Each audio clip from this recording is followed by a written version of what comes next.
boogeyman.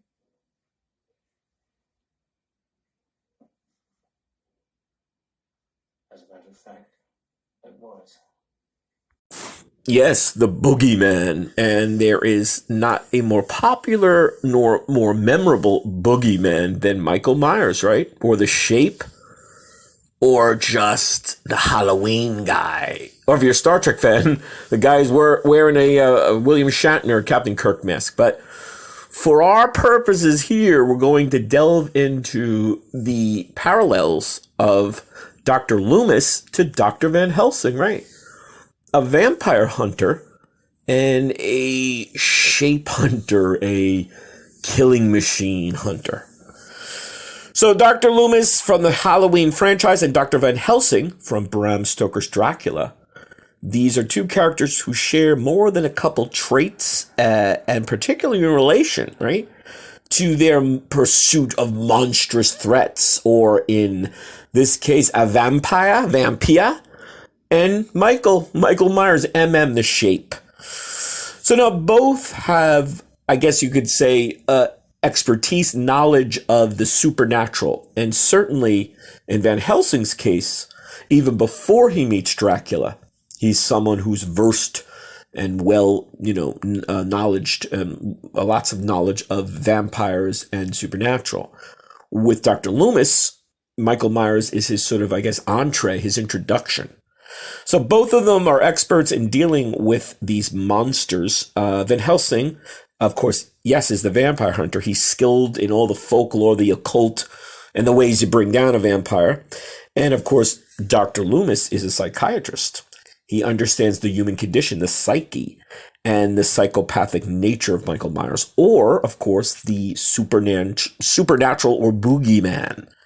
Because every, hardcore classic Halloween lover knows that Michael isn't a true psychopath. Well, he might be, but he's much more of a demonic force or a boogeyman. Now, both Loomis and Van Helsing are protectors of man, so to speak, or the innocent or the uninitiated, right? They're trying to save the innocent and the unaware. Van Helsing will protect Lucy and Mina, Jonathan Harker from Dracula, and then Dr. Loomis, he will protect Laurie or the town of Haddonfield from Michael Myers. So both are experts in what they do, and they're protectors of the innocent, the unaware.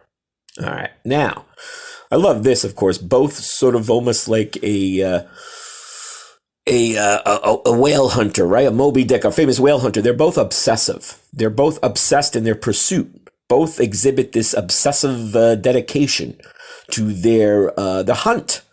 Van Helsing is relentless. He will track down Dracula. He will eliminate this evil threat. And Dr. Loomis is just as focused on stopping Michael Myers, often to the point of obsession for both men. That's all that kind of in their lives, almost like Moby Dick. The idea of continuing to fight his whale, as Captain Picard would say, to fight the whale. So I guess they're all sort of like Ahab. They're going to get their whale. Role of authority figures. Now, this is really cool because you look at them as being both very knowledgeable, but they're also men of authority. Each of them has a respected role in society. They're both doctors, professors. One psychiatrist, he's always sort of pictured a bit differently. Professor Van Helsing, Dr. Van Helsing, a physician, a surgeon, a teacher. So both of them are learned men. They both have this expertise, this credibility to fighting their foes and their enemies. Loomis, of course, is the psychiatrist, and Van Helsing is a professor. And finally, both Loomis and Van Helsing, it's really symbolism, right? They're symbolic roles of good versus evil. The sort of, the counterweight, the moral counterweight to the villains. Van Helsing is a symbol of religious and scientific hope and knowledge. And Loomis, he's the voice of warning to warn the people that Michael is coming. And again, those protectors and those symbolic roles of the protectors of our communities, be it, say, in a police force, the military or scientists who know, better ways to fight a disease, an ailment. They're warning us of this evil, this plague. What's really interesting, the great movie from 1979, Dracula, by John Badham, the director, it has Donald Pleasence not playing the Abraham Van Helsing, the Professor Van Helsing role, but as Dr. Jack Seward, sort of a colleague of Van Helsing. So Donald Pleasence got close to playing Van Helsing, and he would have been great as Van Helsing, but he sort of became one playing Dr. Loomis, who would go on to, I guess it was 5 movies, 1 and 2. 3 didn't have anything to do with Michael, so then there was 4, 5, and 6, I believe, so that was 5 movies.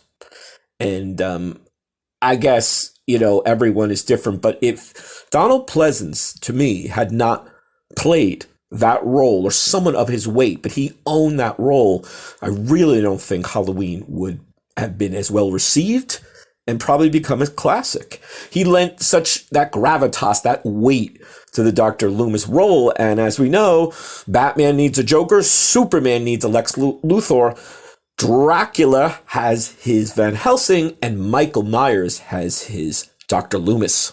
So there you go. Dr. Loomis and Van Helsing, 2 protectors and 2 guys are going to protect us against the baddies.